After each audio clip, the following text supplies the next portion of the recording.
Friends, நாம் இன்றைக்கி ஒரு சுவையான அவியல் எப்படி பண்ணுறதுன்னு பார்க்கலாம். இதில் வந்து எல்லா காய்கறியும் மிக்ஸ் ஆகிருக்கிறனால ரொம்ப ஹெல்த்துக்கும் நல்லது, குழந்தைங்களுக்கு ரொம்ப பிடிக்கும். அந்த மாதிரியே பண்ணிங்கன்னா எப்படின்னு பார்த்துட்டு இதே ஸ்டைலில் ட்ரை பண்ணுங்கள்.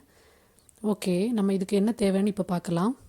அதுக்கு முன்னாடி நம்ம சேனலை சப்ஸ்கிரைப் பண்ணாதவங்க சப்ஸ்கிரைப் பண்ணுங்கள். வீடியோஸ் பிடிச்சிருந்தா லைக் பண்ணுங்கள், கமெண்ட் பண்ணுங்கள், ஷேர் பண்ணுங்கள். கத்திரிக்காய் இந்த சைஸில் கட் பண்ணி வச்சுக்கோங்க. நான் ஒரு 3 சின்ன அளவு கத்திரிக்காய் எடுத்திருக்கேன். கண்டிப்பாக கத்திரிக்காய் யூஸ் பண்ணணும், அப்போ தான் டேஸ்ட் நல்லாயிருக்கும் அவியலுக்கு. அப்புறம் வந்து அவரைக்காய் கொஞ்சம் எடுத்திருக்கேன். அப்புறம் ஒரு பெரிய அளவு கேரட் கட் பண்ணி வச்சுருக்கேன். பெரிய வெள்ளரிக்காயில் பாதி எடுத்திருக்கேன் கட் பண்ணி. அப்புறம் புடலங்காயில் ஒரு சின்ன பீஸ் எடுத்து கட் பண்ணி வச்சுருக்கிறேன். அப்புறம் உருளைக்கிழங்கு எடுத்துக்கோங்க. ஒரு உருளைக்கிழங்கு பெரிய சைஸில் எடுத்திருக்கேன். கண்டிப்பாக சேர்க்கணும், அப்போ தான் டேஸ்ட் நல்லாயிருக்கும். அப்புறம் பீன்ஸ் வந்து ஒரு 10-15 பீஸ் எடுத்து கட் பண்ணி வச்சுருக்கேன். இவ்வளவும் நமக்கு தேவைப்படுது. எல்லா காய்கறியும் இல்லைன்னா உங்கள்கிட்ட இருக்கிறத யூஸ் பண்ணுங்கள். ஆனால் கத்திரிக்காய், அப்புறம் வந்து உருளைக்கிழங்கு, அப்புறம் வந்து வெள்ளரிக்காய் இதெல்லாம் போட்டிங்கன்னா தான் நல்லாயிருக்கும் டேஸ்ட் வந்து. நான் மண் சட்டியில் பண்ண போகிறேன். அதில் பண்ணும்போது டேஸ்ட்டு கொஞ்சம் டிஃப்ரெண்ட்டாக இருக்கும். சட்டி இப்போ காஞ்சு வந்ததும் நல்லா சூடானதும் ஆயில் ஊற்றிக்கலாம். தேங்காய் எண்ணெய் எடுக்கிறேன் நான். தேங்காய் எண்ணெய் யூஸ் பண்ணுங்கள், அது டேஸ்ட் நல்லாயிருக்கும் அவியல் பண்ணுறதுக்கு. நம்ம லாஸ்ட்டில் தான் தாளிக்க போகிறோம், அதனால் இப்போ ஜஸ்ட்டு எண்ணெயை கொஞ்சம் ஊற்றிட்டு அப்புறம் வந்து காய்கறி எல்லாம் போட்டு பாயில் பண்ண போகிறோம். நல்லா வேக வைக்கணும். அது வந்து டேஸ்ட்டு வந்து ஒரு அந்த தேங்காயோட ஸ்மெல் இருக்கும்போது நல்லாயிருக்கும். அதுக்கு தான் தேங்காய் ஃபஸ்ட்டு ஊற்றினேன். அப்புறம் வந்து நல்லா கிளறி விட்டுக்கோங்க. எல்லா வெஜிடபிள்ஸையும் போட்டுட்டு நல்லா கிளறி விட்டுக்கோங்க. வீக்லி ஒன்ஸ் அவியல் கண்டிப்பாக ட்ரை பண்ணுங்கள் வீட்டில். நிறைய வெஜிடபிள்ஸ் ஆட் பண்ணுறதுனால குழந்தைங்களுக்கு அது ரொம்பவே நல்லது.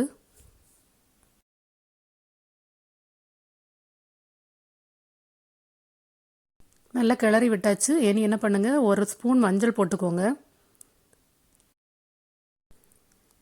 அப்புறம் வேக வைக்க தண்ணி ஆட் பண்ணணும். 1/4 பாத்திரம் அளவு வச்சா போதும்.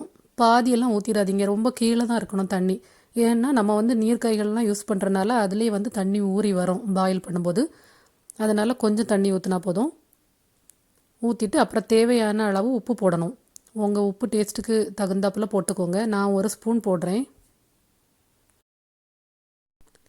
அப்புறம் நல்லா கிளறி விட்டுட்டு ஒரு மூடி பாத்திரம் போட்டு அது ஒரு 10 to 15 நிமிஷம் லோ ஃப்ளேம்லேயே வேக வச்சுருங்க. இப்போ நம்ம தேவையான மசாலா அரைச்சிக்கலாம். 2 பல் பூண்டு, அப்புறம் 3 பச்சை மிளகாய், 2 கைப்பிடி அளவு தேங்காய், அப்புறம் 1 ஸ்பூன் ஜீரகம், இவ்வளவும் போட்டுக்கோங்க. நல்ல மை போல் அரைக்கக்கூடாது, கொஞ்சம் திருதுருன்னு இருக்கணும். இப்படி பாருங்கள், நான் காமிக்கிறேன். இப்போ இதை ஆட் பண்ணியாச்சு நாம் காய்கறியில். இனி நல்லா கிளறி விட்டுக்கோங்க. உப்பு டேஸ்ட் ஒரு வாட்டி செக் பண்ணிக்கோங்க. உங்களுக்கு கூடுதல் தேவைன்னா கொஞ்சம் ஆட் பண்ணிக்கோங்க.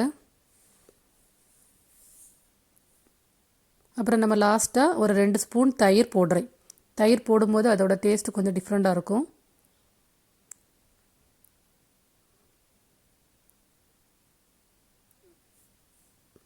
இப்போ வந்து நம்ம தாளிச்சிக்கலாம்.